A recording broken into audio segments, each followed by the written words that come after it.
Ah, le sommet Afrique-France. Ouais, je tire une goutte et on y va, ok? Alors j'ai regardé le sommet Afrique-France, ou plutôt le sommet France-Afrique, qui a été rebaptisé Afrique-France pour enfumer les gueux les plus candides d'entre nous. Et autant vous dire que je n'ai pas du tout été surpris par les images que j'ai vues. J'ai vu comme ça un Achille Bembe tout guilleret, un Claude Iciard dans les calembours de Benet qui faisait rire une foule admirative de la répétition d'un spectacle qui en est tout de même à sa 28e édition. Bref, c'était funeste et déprimant de voir des Africains retomber dans la même douille qui cette fois-ci voit la France étendre son ingénierie sur la société civile. Macron qui se rend de plus en plus compte que les présidents africains croulants, repoussés par leur pays, s'accumulent de plus en plus, a tenté comme ça une esbrouffe assez ingénieuse. Et je vais vous dire pourquoi ça ne m'a pas du tout étonné. Contrairement à ses prédécesseurs qui font de la politique de papa, Macron n'est pas du tout déconnecté de la réalité. Il pratique même bien les réseaux sociaux et voit parfaitement les dynamiques qui opèrent dans la société. T'es peut-être en train de me regarder, Manu? Je te fais un coucou, d'accord? Il sait par exemple qu'il y a un engouement sur les thématiques de désintégration de la France de l'Afrique. C'est le cas par exemple de la question du franc CFA. Évidemment, comme ses prédécesseurs, il sait que l'Afrique est importante dans l'agenda économique et diplomatique français. Il ne veut pas être le président sur qui l'effondrement de la Ve République s'est déroulé. Alors vu la pression de plus en plus grandissante, il faut qu'il retarde l'échéance. Et l'idée ingénieuse qu'il a eue est de se retourner vers la société civile africaine en y joignant comme ça la diaspora. Ça c'est malin parce qu'il fait à la fois quelques courses clientélistes en séduisant la diaspora pour son agenda électoral et de l'autre côté en débordant les présidents africains encroutés qui jouissent tous d'une impopularité désastreuse. Il essaye comme ça de retarder l'échéance pour la France en Afrique. Et pour mener cet esbrouf, Macron est allé chercher l'historien et politologue Achille Bembe qui était chargé de préparer le sommet.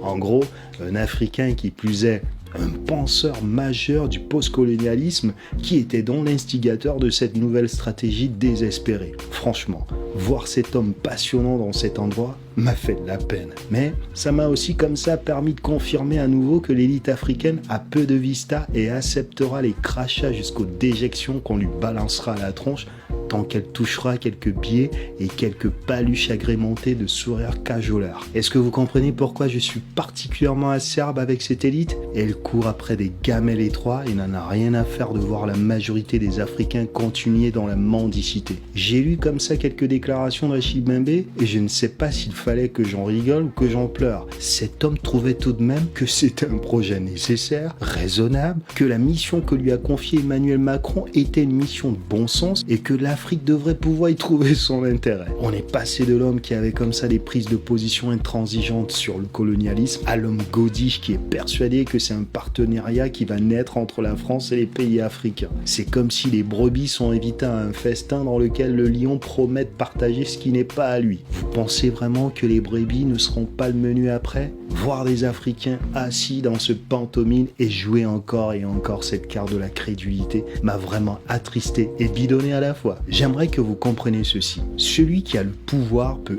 allègrement définir votre réalité. Et cette réalité s'arrêtera toujours au statu quo pour vous. Mais jamais, jamais à son désavantage. D'accord? Alors comment pouvez-vous songer à devenir partenaire avec celui qui vous vole, celui qui vous pille, celui qui vous rabaisse, qui vous méprise? Achille, comment pouvez-vous penser qu'il est raisonnable d'être partenaire avec le pays qui a envoyé des troupes coloniales chapeauter l'assassinat de Ruben Oumniobé dans votre Cameroun natal? Pourquoi cette amnésie historique? N'avez-vous pas eu honte d'être si loin de ce que Ruben Oumniobé voulait pour son pays, votre pays, le Cameroun? C'est-à-dire l'estirper de l'emprise coloniale de la France? Dans un partenariat aussi déséquilibré, vous ne pouvez que perdre. Et dans les interventions de Macron, je n'ai rien entendu qui fait référence à des concessions ou à des changements révolutionnaires. Macron a même dit, sans que ça ne vous choque, qu'il n'était pas ses prédécesseurs. Et pourtant, il est le représentant et la continuité de l'État français. Il faut donc au contraire plutôt poursuivre votre séparation et aller chercher d'autres partenaires. On ne renoue les liens avec son oppresseur que lorsqu'on a retrouvé sa pleine intégrité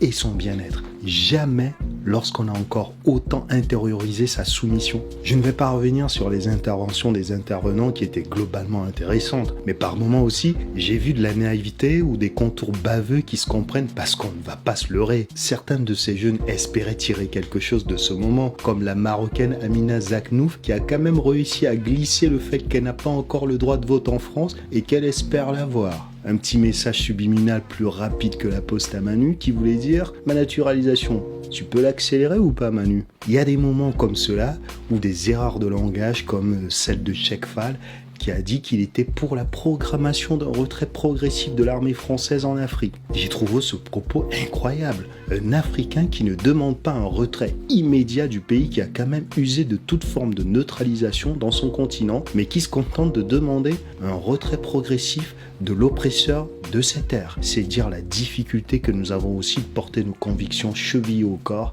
et de les articuler dans un discours qui ne tangue jamais. Je rappelle par exemple que l'armée française a été responsable de tirs effectués sur des civils ivoiriens le 9 novembre 2004. Ce genre de rappel historique suffit à ne pas faire dans la gentillesse verbale lorsqu'on prend la parole dans ce genre d'événement. Hormis cette bévue de Chekfal, son intervention a été comme ça une des plus intéressantes, ainsi que celle d'Elda Kohama. Je n'ai par contre pas du tout supporté les récurrences de l'expression « Monsieur le Président » qui marquait comme ça la prédominance de la France sur l'avenir et la réalité de l'Afrique. Et lorsqu'on regarde le storytelling présenté dans le site gouvernement.fr, on comprend qu'à nouveau, comme le mot nouveau d'ailleurs, qui revient d'ailleurs régulièrement dans leur communication, qu'ils ont réussi à mystifier les benets. Dites-moi, quel lien peut-on renouveler avec son oppresseur, si ce n'est partir, s'en éloigner pour se reconstruire? Je rappelle que tous les chefs d'État africains qui sont sous le label franc CFA sont tous des préfets de la France. Lorsque la France choisit de ne plus les inviter pour prendre le pouls de la plantation, c'est simplement parce qu'elle voit le délitement. Alors avant, c'était la culpabilisation des Africains sur les partenariats qu'ils n'hésitent plus à faire ouvertement avec des pays comme la Russie, les États-Unis, la Chine ou l'Inde. Puis, on est passé aux installations de doute via les organes de presse comme RFI, TV5, qui sont les bras armés de la propagande française, qui ont pour tâche de distiller comme ça des infos qui visent à installer l'opinion publique africaine dans un état de confusion permanente. Puis, on a atterri sur le sentiment d'obligation qu'on impose aux Africains avec les ministres d'État français qui vont carrément en Afrique tenir des conférences de presse dans lesquelles on sait que les tristes laquais préfets africains et présidents sont des potiches abusés qui, si elles ne se couchent pas, finiront entre quatre planches. Du coup, ça passe par des djihadistes créés de toutes pièces qui déstabilisent des pays et ça finit par des injonctions aux pays du Sahel, par exemple, sommés comme ça de recevoir l'armée française pour soi-disant venir éteindre des feux totalement artificiels. Cette douille indéfectible perpétue comme ça la narration selon laquelle la France vient en aide aux pays démunis. Résultat, l'Afrique reste séquestrée par cette France totalement manipulatrice. Le cas du Tchad est particulièrement honteux pour Macron. Lui qui parle de nouveautés est quand même allé refaire l'ancien monde en adoubant le fils de l'ancien dictateur Idriss Déby. Vous croyez que c'est encore surprenant de la part d'un pays qui nous chante le couplet de la démocratie et de la liberté depuis v'là des siècles? Il faut donc comprendre une chose. Les restitutions de quelques œuvres d'art africaines ou des créations de fonds ne sont que des tartufferies. Une seule véritable décision qui aurait fait un effet de bombe aurait été le retrait de l'armée française de N'Djamena, tenez par exemple. Mais Macron n'est pas dupe. L'enjeu géostratégique et économique est énorme, rien qu'avec le Tchad. La France, par exemple, dans ce bourbier, est à la fois le pyromane et le pompier, et toutes les saloperies que vous pouvez imaginer. Tout ce que ce sommet a permis de montrer est la transmission des agréments qui sont passés des présidents africains croulants aux personnalités de la société civile. La vitalité de la société civile africaine inquiète donc la France parce qu'elle est en rupture avec des sous-préfets qu'elle nous avait imposés depuis les indépendances. C'est de là qu'apparaissent des personnes comme Achille Bembe. Pour ma part, j'aurais aimé voir des gens comme Nathalie Niambe, Kémy Séba ou Aziz Fall qui charbonnent sur ces questions qui nous préoccupent comme ça depuis de nombreuses années. Maintenant, on n'est pas crédule. On sait pourquoi ce type de personnalités n'ont pas été incluses dans ce show. Il faut maintenant que les intervenants qui vont être enrôlés dans cette nouvelle manœuvre comprennent qu'avec cette histoire de fond, ils vont avoir des obligations ou des dettes vis-à-vis de la France. Bref,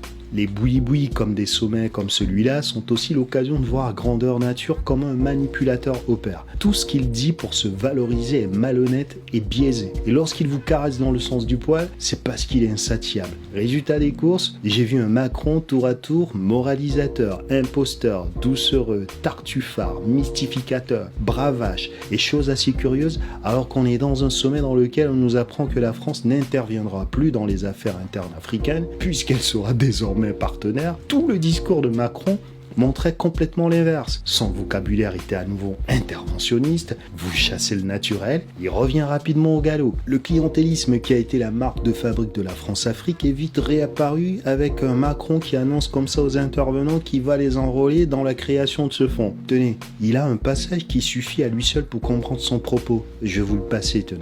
Je vais vous engager dans la gouvernance de ce fonds et dans ses règles. Et donc moi, si Achille est prêt à le faire avec tous ceux qui dans son équipe ils sont prêts, mais si les pépites que vous êtes sont prêts avec la même exigence, je vous dis, je suis prêt à avancer. Mais soyez les garants du bon fonctionnement de ce fonds de financement, justement, de la démocratie.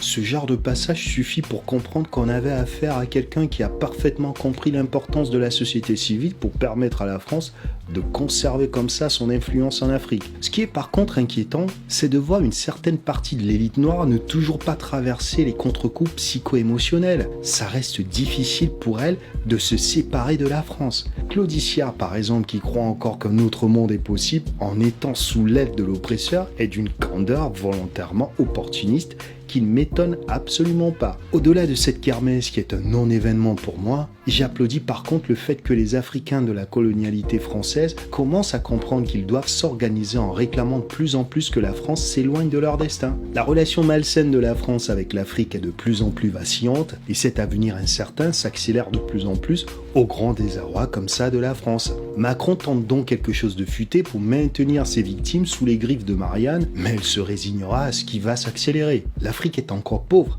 mais elle connaît des croissances qu'on ne voit plus en Occident. Ses besoins s'amplifient. La bonne gouvernance devient nécessaire pour les peuples qui la réclament de plus en plus. Les tactiques françaises vont être de plus en plus mises en nu. Et je compte bien participer moi aussi à ce démembrement de la France de l'Afrique pour qu'elle devienne uniquement un partenaire économique comme un autre. Je dis bien un partenaire économique comme un autre, mais un partenaire sans ses fonds ou ces petites étreintes qui ne sont rien par rapport au bien-être que l'Afrique mérite d'avoir après autant de siècles de mépris, de mensonges, de déshumanisation et autres fourberies. Alors ne soyons plus cette diaspora qui sert les intérêts de l'oppresseur en acceptant ses illusions, créons notre propre réalité. Ciao!